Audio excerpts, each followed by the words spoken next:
trabalho com a constelação familiar, terapia tântrica, teta healing, psicanálise, curso de massagem tântrica, individual e casal, e atendo aqui em Maringá desde 2017. Bem, eu vou falar um pouquinho de mim. Eu sou farmacêutica. Era muito cética em relação a tudo que é holístico. Não acreditava em nada de energias, não acreditava em espiritualidade, não acreditava em nada.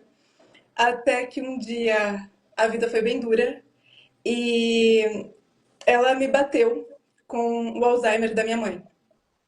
E então, quando você percebe que não existe cura, então quando você percebe que não tem remédio, que não tem química para isso, eu fui buscar algo maior que eu fui buscar terapias alternativas, eu fui buscar espiritualidade.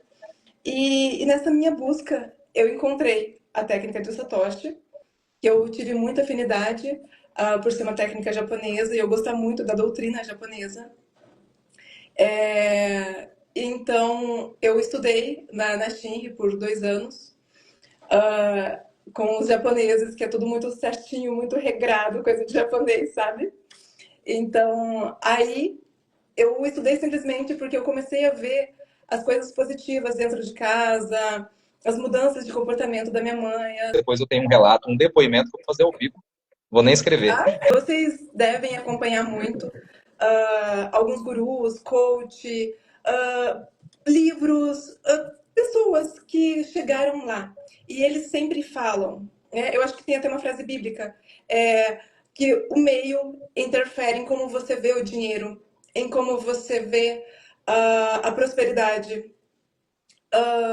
E tem muitos livros. Você deve andar com pessoas bem-sucedidas, você deve frequentar lugares de pessoas bem-sucedidas. Águia anda com águia. A frase bíblica é mais ou menos assim: medida com quem tu andas, que eu te direi quem és. Só que aí a gente vai lembrar que a nossa primeira casa foi a casa dos nossos pais. E a casa dos nossos pais, a primeira casa, que foi casa deles por muitos anos, foi a casa dos pais deles. Então, assim, o que nós aprendemos sobre prosperidade com os nossos ancestrais? Tem as dívidas familiares, tem as interferências. O que você acha? Na visão da constelação, ela busca sempre o equilíbrio.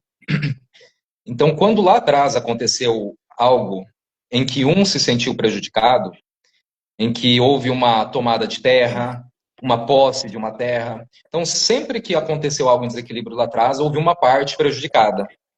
Então, na constelação, a gente olha como aquela parte, ela volta tempos depois, gerações depois, uma, duas, três, através de outros movimentos para compensar, para trazer equilíbrio para uma situação que ficou. Então, seria mais ou menos assim, o sujeito que enriqueceu de uma forma desequilibrada, em que houve partes em prejuízo lá atrás, esses bens, esse patrimônio, ele acaba se perdendo, porque ele tende a voltar, não diretamente para o descendente da outra parte, mas ela não me pertence, ela foi adquirida através de um sofrimento alheio. Né? É como se eu dissesse inconscientemente, eu vejo o sofrimento de vocês, eu vejo o que foi feito, e por conta disso eu não recebo. Só que existem formas de isso ser podado, né? Que isso não é saudável, nem natural convivermos com isso. É algo que precisa ser identificado, as raízes de tudo isso, porque não é somente um evento, né? Não é somente uma causa lá atrás que a gente vai se emaranhando. Então, a identificação desses pontos e a quebra, né? A harmonização, a quebra dessa linha de sofrimento para que, enfim, a pessoa que está hoje aqui, ela não precise mais sofrer, desperdiçar, negar, se sabotar em relação com aquilo que foi feito há anos e gerações atrás. Ou seja, sempre que algo vai caminhando bem, esse inconsciente ele articula para que esse caminho seja distorcido, seja, vamos dizer assim, cheio de dúvidas e o sujeito ele não acaba indo, né? Então ele é um pouco mais a articulação mental que se elabora hoje, né? O Teta Healing olha para essa questão e isso que se articula também é devido aos emaranhados. Porque a técnica de Satoshi e a constelação, elas realmente andam muito juntas. E aí eu vou complementar falando assim, as palavras têm poder. E muitas vezes nós escutamos dos nossos ancestrais coisas negativas em relação ao dinheiro, em relação à prosperidade. Um exemplo, fulano lá ganhou muito dinheiro, mas já perdeu tudo, tá doente. Então, assim, existem outros e outros exemplos que ali na nossa primeira casa a gente cresceu com isso. A gente se desenvolveu com isso. E, assim, tanto a constelação quanto o Satoshi, eles estão aí para limpar, para abrir esse campo e fazer essas limpezas. Porque, sim, a gente repete padrões. Nós vivemos num ambiente e o nosso principal ambiente é os nossos pais. E os nossos pais tiveram como principal ambiente os pais deles. Então, assim, a ancestralidade, ela interfere muito na nossa vida. E essa limpeza, o olhar diferente, tanto para a constelação quanto a limpeza energética do Satoshi, ela faz com que você não ressinta mais. Ela faz com que você consiga ter a compreensão e entender, tipo assim, tudo bem. Ali na minha família, as pessoas achavam que os prósperos ficavam doentes ou que os prósperos não eram felizes. Mas a partir daquilo, você não vai esquecer o que você viveu. Você não vai mais sentir aquela energia. Você não vai ter mais ligação com aquela energia. Exato. Não é aquela questão, eu preciso esquecer daquilo que aconteceu, e muitas vezes aquilo que aconteceu não é nem de conhecimento da pessoa. Isso aconteceu com um bisavô, trisavô, avô, né? Mas isso não foi comentado. Então, isso não precisa estar ciente para estar alienando o sujeito ao fracasso. Aquilo aconteceu e o sistema que tem aquela informação. O sujeito de agora, ele tomar conhecimento daquilo que aconteceu, ele tem uma ferramenta para trabalhar, ele sabe para que caminho ir. O fato de não ter conhecimento, não estar consciente, não quer dizer que aquilo não está influenciando na energia. Ele influencia a geração atual de diversas formas. Vícios, separações, né, que está dentro do relacionamento, as perdas, os lutos, suicídio, obesidade. O sujeito está hoje com sofrimento, e ele, independente da área, e ele percebe, o sujeito percebe que não tem forças para mudar, fazendo cursos, gestão, oratória, graduação, pós, doutorado, etc. Mas esse sujeito ele não consegue avançar. Quer dizer, isso é sistêmico. Quando o sujeito não tem força para mudar, a gente considera que é sistêmico, e quando é sistêmico, cabe a aplicação das ferramentas holísticas, né? O Satoshi, constelação, que a gente está falando aqui. Tem uma pergunta aqui. E quando nossos pais não tiveram essa referência de pai e mãe? O ambiente que ele foi criado, o ambiente que ele foi, que ele vivenciou. Porque o nosso ambiente interfere nas nossas crenças. Quem nos dá a formação interfere em quem nós somos. E também tem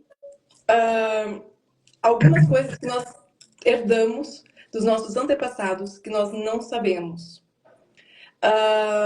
Um exemplo, assim como a genética chega até nós e passa para os nossos filhos, que vai passar para outros e outros filhos, algumas coisas culturais e emocionais, doenças emocionais também passam para a gente, mesmo que a gente não saiba.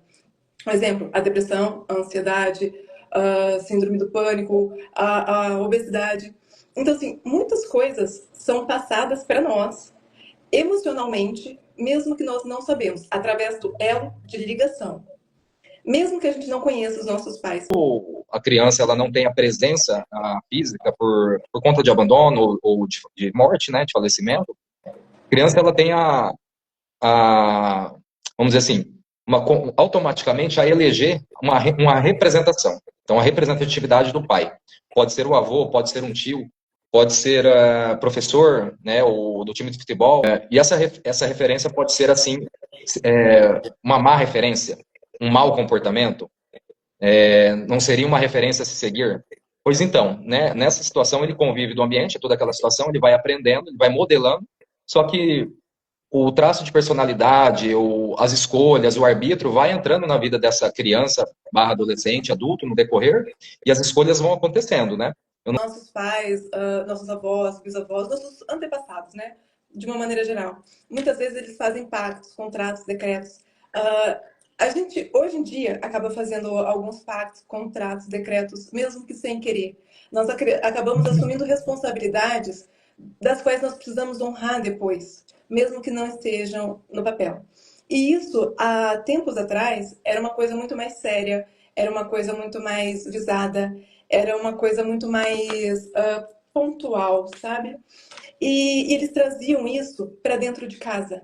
Então, nós sofremos muito influências de pactos, contratos, decretos dos nossos antepassados, dos nossos ancestrais, porque isso foi passado para a gente de uma maneira cultural. Limpar isso não significa que você vai esquecer o que foi passado para você, para nós, né? De uma forma boba. Vamos aqui dizer, não se pode tomar leite com manga. Lembra do leite com manga que não podia? Nós, Exato. nós acreditamos muito nisso por muitos anos. E o ser humano é muito difícil de aprender as coisas, né? Então, conforme ele aprende, ele registra aquilo de tal forma que fica impresso com uma força que ele sempre está desconfiado daquilo. Para ele substituir aquele aprendizado é muito difícil, né? A gente começa a andar, a falar, isso é após 1 ano, 2 anos, né? E por aí vai, né? Um animal, né? Quando nasce, ele já sai andando, ele já sai se alimentando. E a gente tem um custo muito grande para aprender. E a hora que aprende para desaprender é um custo dobrado, é uma energia dobrada. Então, esse aprendizado que eu falo não é o do consciente, tá? Não é fazer o cálculo 2 × 2 ou aprender ou escrever, né? Esse aprendizado é o movimento inconsciente que a gente tem. Como a gente desapegar daquilo que ficou tão impresso, tão forte, principalmente quando ele é implantado nos primeiros anos de vida. E quando, né, o dinheiro vem, mas não permanece daí. Porque, de certa forma, no contrato, nos emaranhados e tudo mais, o sujeito ele tende a se sabotar no caminho, né? Ele é o fracassado no êxito. Dá um jeito de mandar embora. Ele dá um jeito de acreditar que aquilo ali não é para ele e fazer disso a materialização. E também existe muitas influências, puxando o gancho do Paulo, que ele falou lá atrás, dos ancestrais, dos vingativos dos ancestrais. Na técnica de Satoshi, nós chamamos de vingativos de ancestrais. É aquilo. Muita gente cresceu financeiramente prejudicando o outro. Aquele outro ficou com amarras ali, desejou coisas ruins, pensou coisas ruins, falou coisas ruins. E tudo é energia, tudo é vibração. Pensamentos são vibração, palavras são vibrações, tudo é levado. Então, assim, uma maldição que ele pode ter jogado ali. E a gente está colhendo aquilo sem nem saber o porquê. Quando o sujeito ele alcança, a culpa aparece. A culpa porque eu não estou seguindo, eu estou desvinculando daquilo, a quem eu estou honrando, quem eu estou seguindo, eu estou saindo fora. Eu já estou deixando de seguir. Então isso acaba gerando culpa na pessoa. Então a culpa, o ser humano é um ser culposo por natureza, né? O sujeito ele precisa se livrar daquela culpa, não consciente, mas que o sujeito carrega. E aí o inconsciente ele vai articulando formas para liberar, até porque o ego ele não vai se sustentar fazendo essa mediação entre atender o sucesso, que é o desejo, sucesso ali é o que eu consegui, é a posição que eu estou, o dinheiro que eu conquistei, as viagens que eu estou fazendo, etc. Então eu estou atendendo o meu instinto. O meu instinto ele busca satisfação a todo momento. Só que o meu superego ele está me martelando, né? Ele está me culpando. Então nesse cabo de guerra que acontece, quem sofre é o ego, tentando intermediar.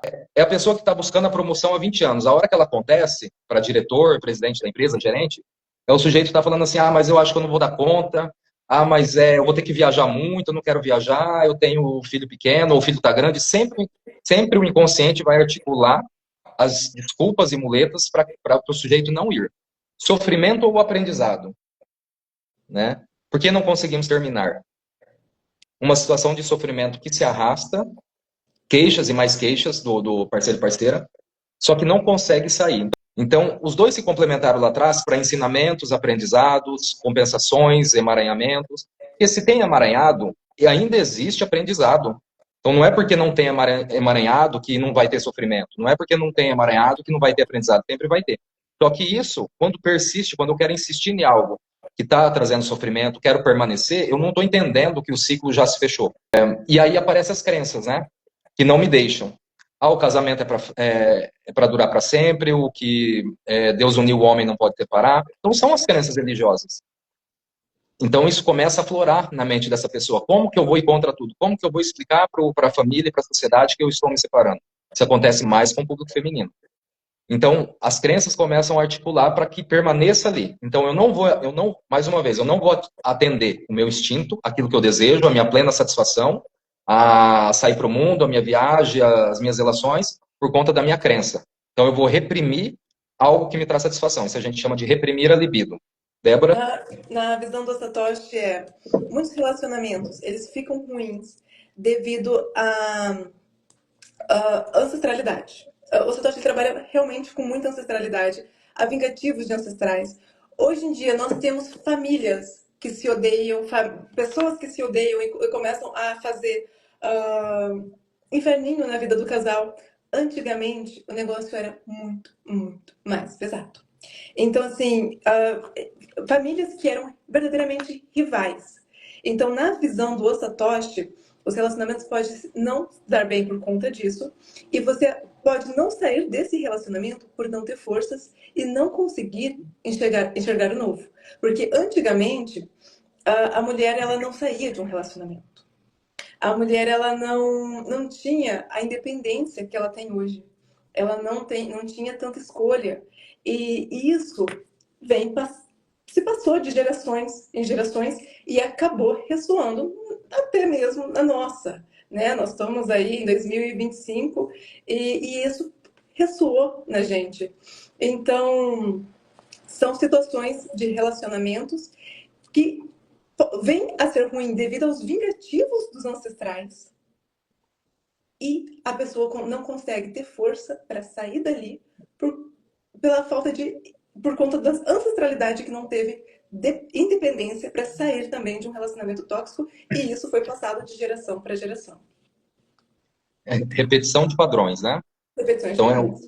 é muito evidente quando a gente vai olhar o padrão do nosso ancestral em termos de comportamento, o que a mamãe fez, o que a vovó fez, o que a bisa fez, né? Ela agora só está repetindo. Da mesma forma, a linhagem do masculino, repetindo o padrão dos homens. Então é muito comum, e ele não é necessariamente assim, você precisa fazer isso, você tem hoje uma possibilidade de quebrar situações fazendo exatamente o oposto. Trabalhando com, se é abuso de pessoas, é trabalhando com a recuperação de pessoas. Sobre as rupturas, né? Complementando o que o Paulo estava falando, às vezes nós estamos num relacionamento abusivo, tóxico, familiar. E não tem como deixar esse familiar, não tem como sair dessa situação. Mas com as terapias, é possível sim você enfraquecer o que você sente quando você sofre isso. É possível sim que você não sinta tanto, é possível que você não seja tão fragilizado mediante um abuso. Eu vou dar um exemplo de uma cliente que ela tinha uma situação com a tia, que elas não se davam bem, e com a tia e com a prima. E ela encontrou essa tia no mercado, depois de muita confusão, e ela já tinha feito o Satoshi, e ela me relatou, ela falou assim, Débora, eu consegui entender que ela é assim. Eu não vou conseguir mudar. E eu não senti nada. Eu realmente não senti nada ao ver ela. Eu não senti raiva. Eu não entrei em pânico. Não me deu vontade de me desesperar. Eu nem queria ir embora. Eu apenas vi ela como uma pessoa comum e uma coitada por não conseguir mudar. Então, assim, buscar ajuda quando você está numa relação tóxica, numa relação abusiva, seja ela amorosa, ou familiar, ou no trabalho, entre outras possibilidades, milhares de possibilidades que nós temos aqui de relações tóxicas, né?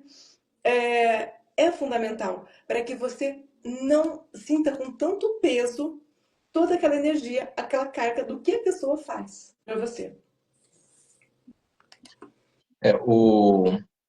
Então, no âmbito do relacionamento, né, ainda ali, a gente fala assim, o chamado dedo podre para relacionamento. Nossa, minhas escolhas são todas tóxicas e o padrão se repete. e eu tento mudar, e eu faço diferente com a pessoa, mas a toxicidade, de repente, ela acontece novamente. A gente, ultimamente, tem acontecido muitos casos aí que repercutem na TV, acho que sempre aconteceu, né? E só que enquanto não mudar essa relação, a relação, como eu me relaciono com o relacionamento, não é com a pessoa em si, é como essa pessoa se relaciona com o próprio relacionamento, como enxerga relacionamento, quais são os padrões. Então, a construção da crença é quando a gente ouve lá atrás que, olha, casamento, amor não sustenta a casa, homem não presta, o casamento não traz felicidade, olha só a situação do fulano, é fria casar agora, é muito novo. Sempre é conotação negativa, né? A gente, sempre não, mas assim, a maioria das vezes sempre é uma conotação negativa. Então, assim, a nossa mente, que nem a impressão, aquilo que é dito, aquilo que é ensinado, que eu comentei, é aprendido de uma forma um pouco demorada, mas quando é aprendido é muito difícil da gente soltar, enquanto a gente não toma conhecimento daquilo está impresso, aquilo é forte, e os gatilhos estão aparecendo a todo momento. Quando eu vou me relacionar com uma pessoa, falo determinada situação, ajo de determinada forma, eu preciso perceber que aquilo não sou eu na essência, eu estou transmitindo uma crença, eu estou transmitindo um emaranhado para aquela outra pessoa que está comigo, mas não é meu natural. Então você começa a perceber nas atitudes o que é você e o que é teu sistema, e que você não precisa agir conforme ele dita as regras, você pode agir de forma natural. Claro, tomando conhecimento, quebrando tudo isso que vem acontecendo, isso é possível com trabalho e persistência, né? Assim como a relação com o dinheiro, a relação com o relacionamento, ela também atua da mesma forma. Então, assim, situações de... É muito comum, né? Eu já trabalhei com situações que a pessoa tá, no caso era mulher, tá no terceiro, indo para o terceiro divórcio. E simplesmente, quando ela chegou, a gente conseguiu identificar que os três maridos são a cópia idêntica um do outro, e mais ainda, né? Os três são a cópia idêntica do pai, né? O famoso complexo de Édipo. Então, aquilo que eu não consegui resolver com a minha paternidade, né? No caso da menina ali, quando mulher foi buscar uma cópia idêntica para buscar essa resolução. E aí a relação entra em desequilíbrio, porque a reivindicação dela é com o pai, é as lacunas da paternidade e não do relacionamento. E isso não acontece só com a mulher, tá, gente? Isso acontece com o homem também, com o relacionamento dele. Eu tô dando um exemplo dela, que é um relacionamento mais que me veio à mente agora. Então mas por que não permaneceu com o primeiro, se ela encontrou a cópia do pai? Já encontrou a cópia, tinha que resolver e terminar por ali. Só que não consegue resolver, porque o que o outro tem para entregar, o parceiro, não é o que o pai entrega. É completamente diferente. Então, levando em consideração isso, ela buscou o segundo, buscou o terceiro, e o terceiro não atendeu e ela já estava indo para o terceiro divórcio, né? Como que ela vai resolver? Trabalhando as questões internas dela. Sem um papel do masculino ali, ela não vai precisar de um papel de um homem ao lado dela para resolver as questões dela. Ela precisa o quê? Entender o que está acontecendo, da onde veio, como isso funciona nela, quais são os caminhos para que ela consiga harmonizar essa relação, quebrar essa repetição de padrão que é dela, né? Então, isso acontece muito. Gente, agora ficou mais... Minha voz ainda está cortando? Como é que tá? Alguém sinaliza aí para a gente, por gentileza? No começo da live estava cortando e agora não sei se melhorou, né? Pode falar, Débora. Agora eu vou complementar um pouquinho do Paulo. Nós também nós sofremos muito as crenças limitantes. Crenças limitantes herdadas pelas nossas culturas, pelo que nossos pais falaram, pelo que os pais deles ensinaram, enfim. Então nós sofremos muito essas crenças limitantes, e isso se elimina com técnicas energéticas. Não é uma, não é duas. Além de crenças limitantes, Paulo me deu um gancho ali, nós também sofremos muito com espíritos vivos. Deixa eu explicar um pouquinho sobre o que é espírito vivo. Como é uma técnica japonesa, não leve tudo ao pé da letra, porque algumas traduções ficam meio estranhas, né? Não é um espírito vivo que sai andando por aí. O espírito vivo são energias, são sentimentos, palavras, inveja, tudo aquilo que você emana de pensamentos. O olho gordo, a inveja, até mesmo coisas boas, como um amor demais, uma preocupação demais. E o casal também pode sofrer interferências de espíritos vivos. O espírito vivo é muito ruim, porque ele pode ir e voltar, porque a pessoa está viva, está emanando aquele sentimento.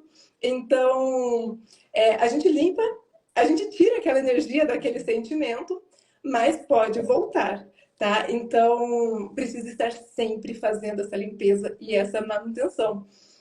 E um casal feliz, ele sofre muita inveja, ele sofre muita interferência. A sogra, existem N possibilidades, né? Então, assim, há essa necessidade de vocês estarem fazendo a manutenção de um relacionamento saudável, para que ele se permaneça saudável. Que essa é a intenção de um relacionamento. Quando você tem um pensamento em direção a outra pessoa, ou recebe esse pensamento, pode ser o desejo de ser igual, de ter o cabelo igual, do carro, da relação, da profissão, sabe? Então tem acontecido constantemente, né? Na nossa sessão de sexta-feira, né? Apareceu muitas coisas assim. Eu até, né, que a Débora aplicou em mim, tá? A gente fez eu fiz a aplicação também, mas eu estou me referindo a que ela aplicou, né? A sessão dela, né? A descrição dos detalhes com uma situação que eu tenho vivido já há alguns meses, vamos dizer assim, a riqueza dos detalhes e a mudança que aconteceu, né? 2, 3 dias depois. Então, até me espantei. Aí o público pode até pensar assim, poxa, ô Paulo, mas você não trabalha com esse monte de técnica? Você não resolveu sua vida? Gente, eu não vou falar que a casa do pedreiro, como é que é o espeta de pau, não é por aí. Só que, se uma técnica ela resolvesse tudo que norteia o sistema do ser humano, a gente não precisava de nenhuma outra. Seja ela psicologia, psicanálise, constelação. Então, não precisaria de nenhuma outra. Porque cada uma trabalha de uma forma, trabalha dentro do aspecto. E as que eu pratico resolveram muitas coisas para mim no momento que era para ser resolvido. E, na realidade, o fato delas terem resolvido, né, as minhas próprias técnicas, autoaplicação e tudo mais, o fato delas terem resolvido muita coisa para mim, propiciou eu chegar nesse momento e ter esses percalços aí. E ter esses obstáculos para que eu supere mais alguns. Porque se eu não tivesse superado esses lá de trás, eu nem conseguiria ter chego neles, né? E aí eu conto com a contribuição de pessoas tecnicamente muito bem formadas, assim como a Débora, para estar me auxiliando também em superar essas questões, assim como eu também auxilio outras pessoas a estar superando, outras pessoas que possuem técnicas, que já fizeram formação, que já atuam anos e fazem sessão comigo. E isso traz muito aprendizado, tanto para quem recebe e para quem faz também, né? E o que eu tive uma situação domingo, essa situação eu não vou compartilhar aqui, mas ela foi muito interessante também, uma reviravolta, mas eu achei muito interessante a de hoje, né? E é algo tão sutil assim que eu não esperava. Eu tenho uma conta no Mercado Livre já há uns 60 dias e hoje eu fiz a minha primeira venda, né? Yeah. Não estava nem pensando, né? Porque assim, eu tenho alguns produtos lançados lá e foi colocado e foi deixado. E para quem conhece um pouquinho, necessita muita energia, uma ótima estratégia para você se destacar frente ao tão concorrido mundo do Mercado Livre, que não é fácil. Quando você digita um produto, aparece 80 páginas ali para você comprar o mesmo produto. Então, você precisa realmente ter uma bela estratégia. Então, eu já estava há uns 40 ou 60 dias com os meus produtos lá, colocados, e hoje aconteceu a primeira venda. E eu não mexi com a plataforma, né? Desde a semana passada, eu não olhei e não mexi com a plataforma. Simplesmente chegou o e-mail que a venda foi realizada. Então, muito feliz e muito interessante, muito bacana tudo que aconteceu aí nesses últimos dias. Mas voltando para o relacionamento também, né? Já mudei o Obrigada foco. pelo seu relato. Nós fizemos nossa tocha na sexta-feira, né? Obrigada, Paulo. Sexta-feira fizemos a sessão, sexta-feira agora. 4 dias. E uma coisa que o Paulo é psicanalista, eu costumo dizer, Paulo vai confirmar isso pra gente agora. Eu costumo dizer que quando a gente vai no terapeuta, no psicólogo, nós temos que falar o que a gente sente. A gente vai lá e fala sobre o que a gente sente. Mas quando a pessoa entra comigo numa sessão de satoshi, eu falo para a pessoa como ela se sente e ela apenas observa e ela tem conhecimento daquilo que ela está sentindo. Paulo, confirme isso para mim. Fala um pouquinho como é que foi saber o que você estava sentindo. Olha, assim, que nem a riqueza dos detalhes, né? Ela vai acontecendo e você vai se surpreendendo, de certa forma. Porque por mais que você entre assim, que tem pessoas que entram com expectativa, talvez lá em cima, e tudo bem, tem outras que não. Só que mesmo com a expectativa lá em cima, o detalhamento das questões, ela acontece de uma forma, eu vou dizer espantoso, mesmo que o Theta Healing ele tenha uma mesma direção, dessa descrição, dessa conexão com outra pessoa, nesse detalhamento, só que é muito também da pessoa, o quanto a pessoa está afinada. E essa afinada, assim, para executar tanto a técnica do Satoshi e do Theta Healing, a pessoa precisa estar muito bem conectada naquele momento, ela precisa estar muito bem centrada. Quanto mais, o profissional, quanto mais centrado é o profissional naquele momento, maior vai ser o acesso, maior vai ser os detalhes, maior é a conexão, maior é tudo. Então, isso causa, de certa forma, um certo espanto, né? Mesmo para mim, que sou das técnicas. Porque, inclusive, do Theta Healing, que tem algo similar ali. Então, é muito interessante essa parte da gente estar recebendo, a gente que aplica tanto, da gente poder estar recebendo, né? Então, recomendo fortemente para todos. Obrigada.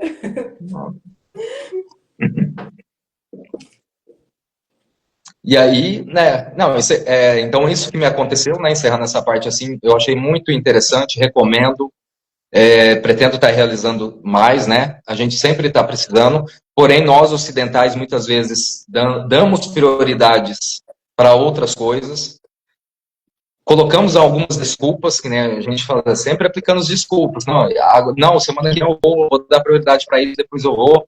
Só que a prioridade não é a técnica em si, a prioridade é você. Quando você vai para essas técnicas, independente terapêuticas, numa forma geral, você está dando prioridade para você. Não é para determinada técnica ou isso ou aquilo. Então a gente está muito corrido, nossa mente está muito acelerada e não paramos aí para focar na gente. Não na gente como formação profissional, como estética, como físico, como academia, mas na saúde mental e emocional através das técnicas. Infelizmente, ao contrário de outras tribos, né? Tribos, quando eu falo assim, Índia, Hindu, a própria o povo oriental, tem outra forma de lidar se relacionar com as técnicas terapêuticas e corporais também, né? O oriental ele faz muita massagem, de diversos formatos, né? O Oriente é muito rico nas massagens, eles sempre estão indo semanalmente, 1, 2, 3 vezes na semana, né? Então a gente tende a mudar um pouco os nossos hábitos aqui, nós ocidentais, né? Sim, cuidar da nossa energia é fundamental. Cuidar Isso. daquilo que chega para gente através dos espíritos vivos, através das coisas que nós podemos limpar no nosso campo, daquilo que nós podemos eliminar de ruim. Um exemplo que eu tenho como voltando ao financeiro, né? Um exemplo que eu tenho de cliente, ela conseguiu, graças a Deus, uma boa estabilidade depois de alguns satoshis financeiro. O estabelecimento dela começou a prosperar, a empresa, e aí ela começou. Eu comecei a conversar muito com ela e ela começou a me relatar isso. Ela falou assim: Débora, hoje eu não sinto mais tanta influência, que meus pais eram muito humildes e eu aprendi a ser muito humilde e eu sabia que aquela humildade trazia muito conflito para dentro de casa. E hoje eu estou fazendo essa toste para mim, porque meus filhos estão com muito conflito e eu sei que isso vai trazer escassez para eles. Então, assim, eu não quero essa energia reverberando para os meus filhos. Eu não quero essa energia reverberando para os meus descendentes, porque eu peguei, infelizmente, essa energia dos meus ancestrais, limpei e não quero que siga para frente, né? Então, assim, é maravilhoso você saber que você pode limpar o que já aconteceu e ainda se prevenir do que vem acontecer com as futuras gerações. Exatamente. A Marinês colocou ali o relato dela, ó. Ai, obrigada. Ai, Marinês, maravilhosa. Obrigada, Marinês. Ai, um beijo no seu coração. E essa quebra na constelação a gente olha dessa forma, né? Quebrou agora, quebrou para as gerações seguintes. independente se já nasceu ou ainda vai nascer. Então, quem vem depois já não vem com essa carga. Então, isso dá mais brilha nossos olhos, né? A gente saber que está rompendo uma linha, está rompendo aí um processo, uma energia que está tantos anos acompanhando gerações e gerações, e ainda fazendo essa mudança para quem veio ou para quem virá depois, né? Então, isso esquenta o coração, né? Tá fazendo, sem dúvida. E o próximo tópico aí do relacionamento é crença ou desejo, né? Superego ou instinto. Vou entrar um pouquinho na psicanálise agora para entender do adoecimento, quando essa briga ela acontece e a pessoa não consegue se desvencilhar, né? E aí eu vou entrar naquilo que eu comentei um pouquinho lá atrás. O que é essa libido? Para onde ela vai? Né? O que ela está atendendo? Então a gente entende a libido como a energia da vida que move o sujeito em direção ao alvo. Então quando a gente coloca uma meta, uma viagem para longe, para um lugar que nunca foi, seja internacional ou não, uma graduação, pós-graduação, e dependendo até terminar o próprio ensino médio. Então depende muito do contexto que a pessoa está. Então o alvo naquele momento é isso. Abrir uma nova empresa, promoção e tudo mais. Então, quando a gente coloca um alvo, a gente precisa direcionar a libido para esse alvo. E a partir do momento em que essa libido ela não vai de encontro a esse alvo, ela tende a se bloquear, aquilo que eu comentei. Então, lá na infância, a criança ela já nasce com ojas, que a gente chama, que ojas é uma energia criadora.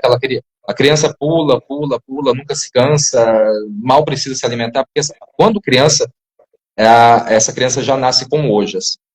Ojas é a mesma energia, é a mesma questão da libido. Tem prana e ojas. Então eu estou usando prana para estar falando com vocês aqui. Estou pensando, estou raciocinando, vocês estão usando prana para absorver. Então essa é a minha energia corrente. É como se fosse o dinheiro da conta corrente. Já o ojas é o meu dinheiro da conta poupança. Então a criança ela nasce com ojas, só que depois, devido a situações de vida, experiência, alimentação, hábitos, esse ojas vai se perdendo durante a vida. E é quando esse ojas zera que o sujeito ele não tem mais resposta imunológica para nada, né? Para recuperar de uma ferida, para uma doença, seja de que nível for. Então, trazer esse prana para o estado de ojas, ele é essencial. Então, falando da libido. Então, a gente está direcionando essa libido ao nosso alvo. Quando ele não encontra, ele se frustra e se congela como se fosse uma libido interrompida. Então, quando a criança ela direciona a libido em direção aos pais, é a mãe que sustenta, a mãe que nutre, o pai que é o herói, o pai que é a proteção, o pai que desbrava, me mostra o mundo, a mãe que dá segurança. A criança está direcionando a libido para esses dois no começo, na primeira fase. E aí essa libido começa a interromper. Hoje interrompe, ontem interrompeu, amanhã de novo, e a semana seguinte, o ano seguinte, isso vai se repetindo, e o sujeito ele tranca essa libido. Então, o que acontece aí? São tantas frustrações e tantas situações que o alvo não foi alcançado, que o inconsciente ele vai tentar elaborar uma saída para essa libido. E aí essa saída escolhida no inconsciente tem diversas formas. Ele pode ser através de uma compulsão, de uma fobia, de uma compulsão alimentar, de um vício oral que vem pela boca, porque tem outros vícios. Pode ser um sadismo, um masoquismo, fetichismo. Então tem diversas formas do inconsciente escolher. Mas qual que é a dinâmica disso? É escolher e pronto, acabou por ali? Não, o sujeito, quando ele se torna um fóbico de germes ou compulsivo por limpeza, ele vai trazer uma informação para a libido que a satisfação foi encontrada, que não precisa mais buscar. Porque pensa no contexto, o fóbico ele sempre escapa do objeto de fobia que ele tem, né? Pode ser altura, escuro, pássaros, elevador, ele sempre vai escapar. Aí é nesse movimento da escapa que ele alcança a plena satisfação. Ufa, sobrevivi. Esse é o campo de satisfação que a libido atingiu. A libido ela não é só a satisfação sexual, ela é todo um campo de satisfação. É o da viagem, é da promoção do trabalho, é da graduação. São todos campos de satisfação e todos vão ter libido envolvida. Então, quando o sujeito ele escapa do objeto da fobia, ele alcança. Da mesma forma o compulsivo. Quando ele alcança o êxito da compulsão, que pode ser assim, recebo uma visita, passei 5 horas limpando para não ter germes, né? No caso da compulsão por limpeza e fobia de germes. Quando eu termino a limpeza, eu vou sentar na cadeira e vou, enfim, eu posso relaxar. Ou seja, eu atingi um campo de satisfação e sobreviver àquilo que me assombra, né? Aquilo que está me assombrando já há algum tempo. Então, eu sempre vou sobreviver aos objetos de compulsão, né? E não é uma compulsão oral, percebe ali? Que ela pode ser uma compulsão oral. Existe o alimento, existe a substância tóxica, lícita ou ilícita, e entra pela boca. Que também ela é uma fixação oral, ela é um objeto de compulsão, só que ela é diferente, por exemplo, do sujeito que sofre com sadismo ou masoquismo. Porque essa libido interrompida, dependendo da fase que ela aconteceu, porque o bebê, ele tem a libido desde que nasceu, só que no começo ela está na oral, né? É o bebê que tem a libido concentrada na boca. É por conta do quê? Desenvolver mastigação, dentição, fala. Então, por isso que o bebê ele tem muita satisfação na boca, levando a mão, levando objetos, né? Não é o fato de conhecer o objeto, é um fato de ter aquele processo, a chupeta, a mamadeira.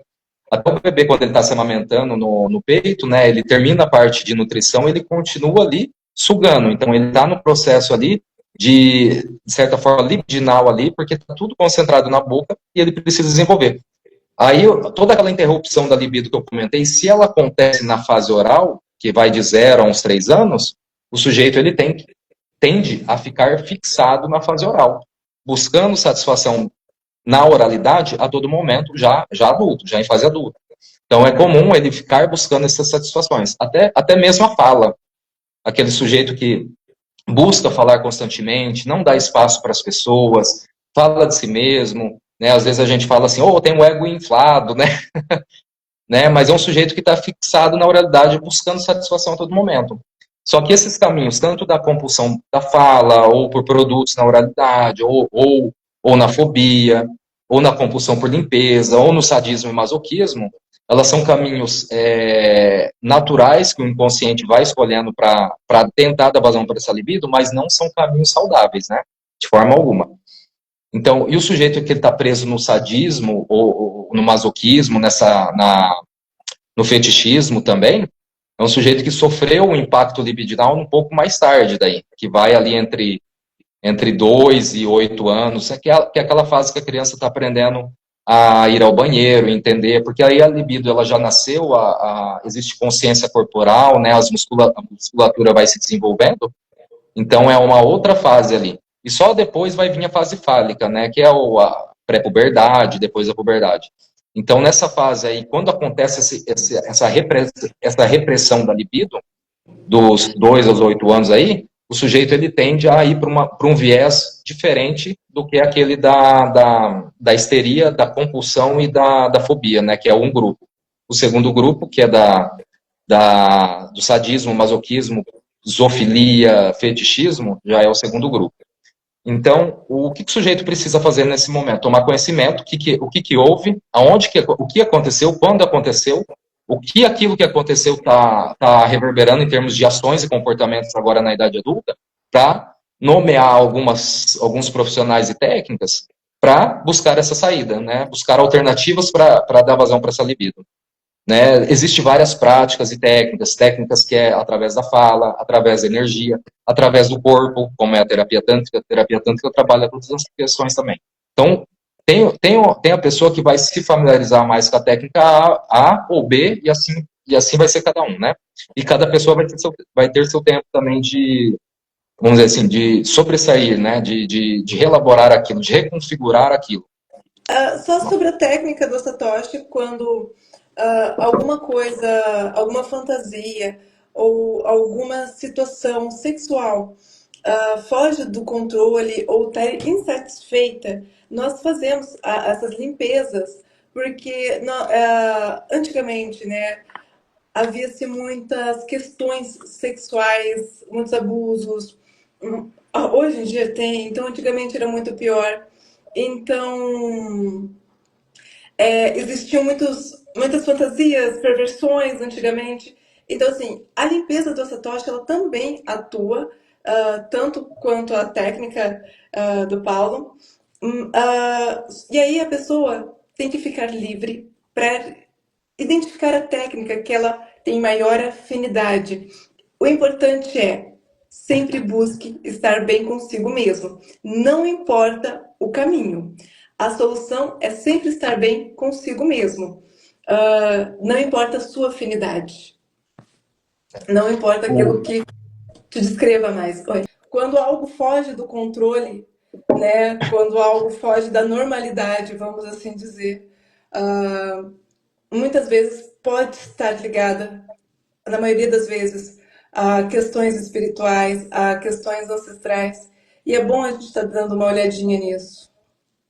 Uhum. Gente, né, um outro tópico aqui é quando o desequilíbrio se instala na relação, né? Quando um reivindica o que tem, o que tem de falta, reivindica do outro, né? Mas é exatamente isso que o outro não tem para dar. Então, assim, o que eu quero dizer com isso?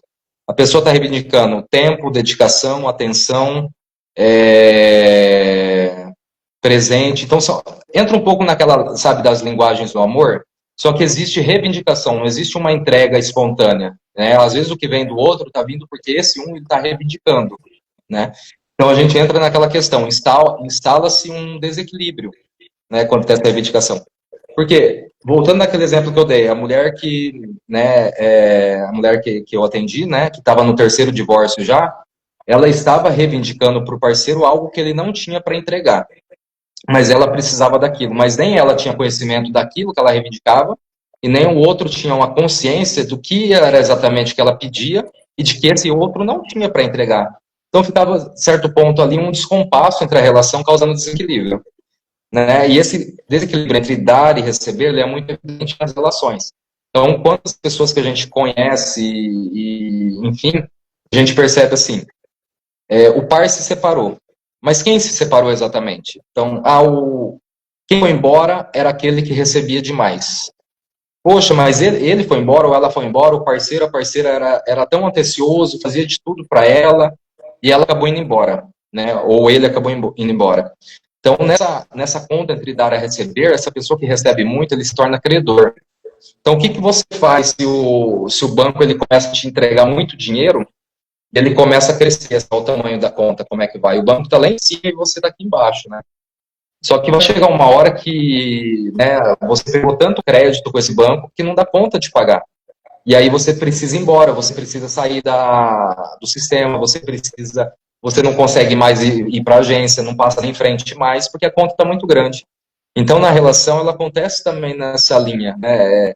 Aquele que recebe muito, né, tem que perceber que ele precisa retribuir. Não precisa ser retribuição numa mesma moeda. Não precisa ser a mesma aplicação.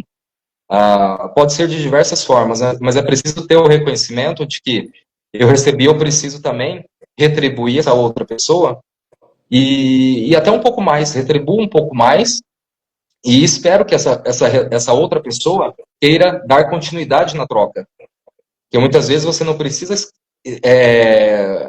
falar muita coisa. Se você conhece o movimento, você vai percebendo que a outra pessoa, aquele pouco que eu fiz a mais, não houve uma retribuição aí. Então, existe uma certa forma, consentimento, né? Você já percebe esse interesse, mas é o sistema falando também. Então, nem todo sistema equilibrado, ele vai permanecer junto, né? O sistema equilibrado não quer dizer que vai permanecer junto, ele quer dizer que ele, mesmo estando equilibrado, a pessoa tem a liberdade de optar em dar continuidade ou não, ou até dar continuidade de uma outra forma nessa relação, tá? Então, gente, esse é um dos princípios sistêmicos, né? O equilíbrio entre dar e receber. Né? O outro princípio ele é da hierarquia, né? Que todos nós temos um lugar no sistema e muitas vezes a hierarquia está conturbada, né? Tem um filho que está casado com a mãe, o marido está na posição de filho, né? O conflito se instala exatamente porque a hierarquia está totalmente trocada. E a outra lei é do pertencimento, né? Que todos têm um direito a pertencer ao sistema que é dele, né? Que é de direito. Isso é muito ligado às exclusões familiares. As exclusões aconteciam e ainda acontecem por diversos motivos, como questões ligadas a vícios, abortos, crenças, culturas, religiões, pele. Então, as exclusões ainda acontecem a todo momento e são feitas pelos membros daquele sistema. O sistema familiar exclui o sujeito da própria família. Existem outros sistemas também que acontecem exclusões, certo? Né, você tem o seu sistema familiar, você tem o seu sistema do grupo que você frequenta, o teu sistema da tua segunda família de origem, da família atual, o sistema do grupo escolar. Então, são vários sistemas que estão ali e a gente fica transitando neles. E as exclusões, elas podem acontecer em todos os sistemas. Pode ser o sistema do colégio, do ensino fundamental, ensino médio. Então, isso que vem excluindo, uma hora ele aparece pedindo retorno, pedindo para que seja a inclusão aconteça. Isso pode acontecer de diversas formas. Dentro da técnica, né, no caso, estou falando da constelação, ou de uma forma do próprio sistema. É como se viesse uma outra pessoa da geração seguinte e forçasse essa inclusão. É como se a geração seguinte, ou até a outra que veio depois ainda, chegasse e falasse assim: olha, eu sou assim, eu nasci assim, eu me comporto assim, e vocês vão ter que me aceitar nesse sistema desse jeito que eu sou. Então, muitas vezes, essa pessoa ela está emaranhado com outro que foi excluído no passado. E agora pede vamos dizer assim, eu vim ocupar o lugar que foi tirado lá atrás. Tá? Isso acontece, não é um caminho saudável, porque vai trazer muitos conflitos para ambos, né? Sofrimento para ambos.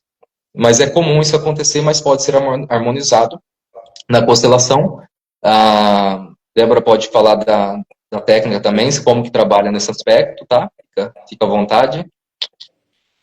E aí eu vou começar a falar sobre a reciprocidade que o Paulo falou aí no início. No Satoshi nós chamamos de transferências de karma. Bom, o que nós acreditamos? Que cada pessoa, ela veio... tudo que acontece na vida da pessoa, ela é permitida por um Deus maior, por Deus, Jesus, o Senhor Criador. Quando a gente encarna, nós temos que passar por determinadas situações. E aí a gente vai lá e começa a facilitar muito a vida daquela pessoa, sem que aquela pessoa retribua aquilo. E aí, assim, você interfere no aprendizado da pessoa.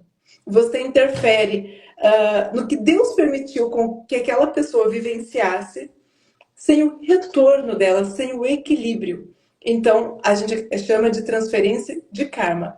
Tudo que a gente interfere na vida da pessoa sem o equilíbrio, sem a pessoa se empenhar em algo, sem a pessoa ter o esforço dela, e a gente interfere positivamente para ela, a gente pega os karmas da pessoa. Vou dar um exemplo aqui. Vamos lá. Tem um vingativo de um ancestral, aquilo que a gente está falando dos vingativos de ancestral. Ele está lá se vingando de você, se vingando de você. Aí eu vou lá e te ajudo, sem que você precise se esforçar. Sem esforço nenhum da sua parte.